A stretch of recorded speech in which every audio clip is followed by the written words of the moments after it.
Hello. Okay. Today is part two of goals as traps. I had to write some notes so I sound coherent. So I described that when you set a goal, invariably can take you and will take you into the thought processes of getting something that is missing, right? Or pushing something away that you don't want, right? Getting something that's missing. Let's say money, pushing something away. Let's say weight. Okay. And this is what Paul Sheely says. First of all, this course, Abundance for Life, is not self improvement, it's self realization. And here's why. When you begin to design a goal, those thoughts come up that I just described. And with and in doing so, it invariably brings up thoughts of and memories of experiences that were unpleasant, um, maybe traumatizing, just not a good feeling. And so these thoughts, the memories, feelings of past wounds, hurts, and experiences, what do you normally do when you think that? You push it away, right? You resist it.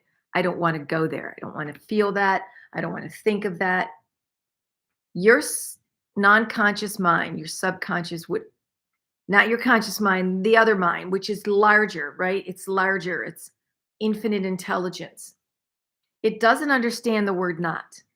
So in effect, you're bringing up an emotion and in pushing it away, you're the energy of pushing it away is in effect keeping it there because you're expending energy. It's like saying, here's a great example. I don't want to think of a pink elephant. What did you just think of? Close your eyes. Pink elephant, right? You see pink elephant. I don't want to think of a pink elephant. Our mind works in pictures, memories, right? We process the world through our senses. The story of ourselves, therefore, gets more solidified in our consciousness. And the nightmare of false beliefs is like almost solidified because of the amount of resistance, energy to push it away. Does that make sense? Think about that.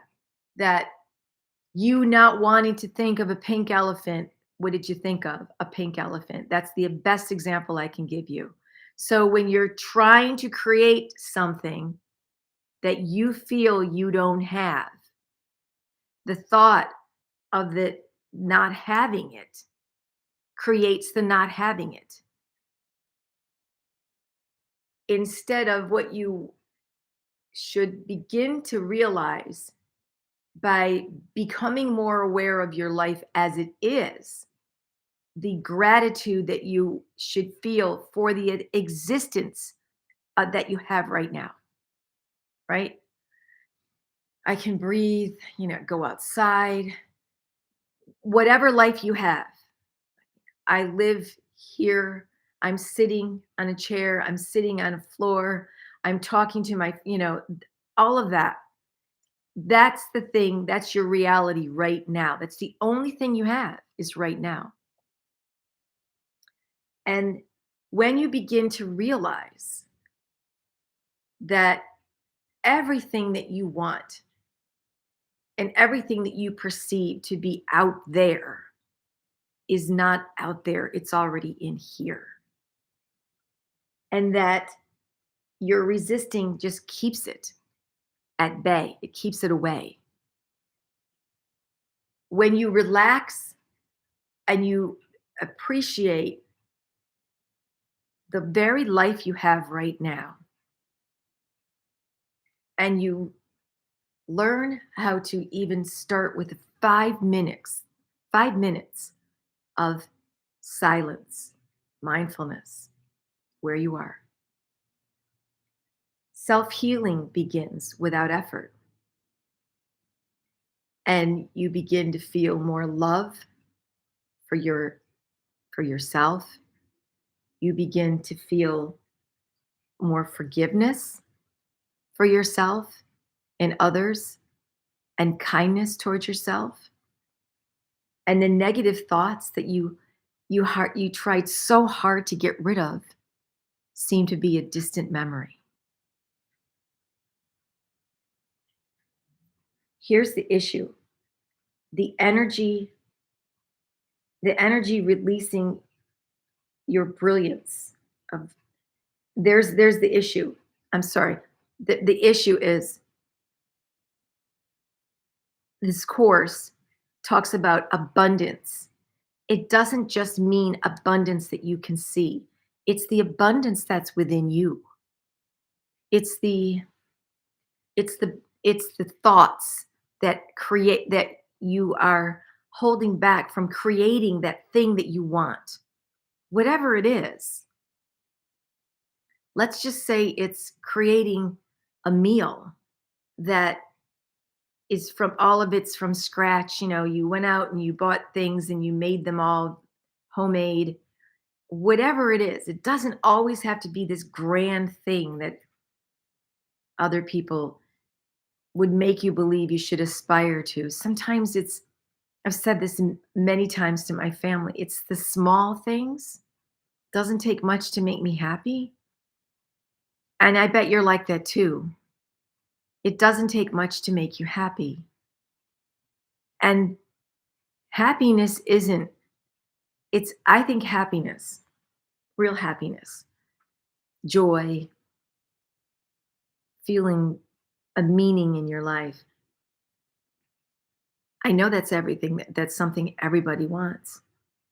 And when you learn how to really see yourself for the wonderful person that you are, your life begins to change. You take the mask off of social acceptance or whatever it is, and you realize what an amazing person you are, what a kind, loving human being you are, even if you don't feel that. And you start to realize all the good things you've done in your life, even if you haven't done some good things.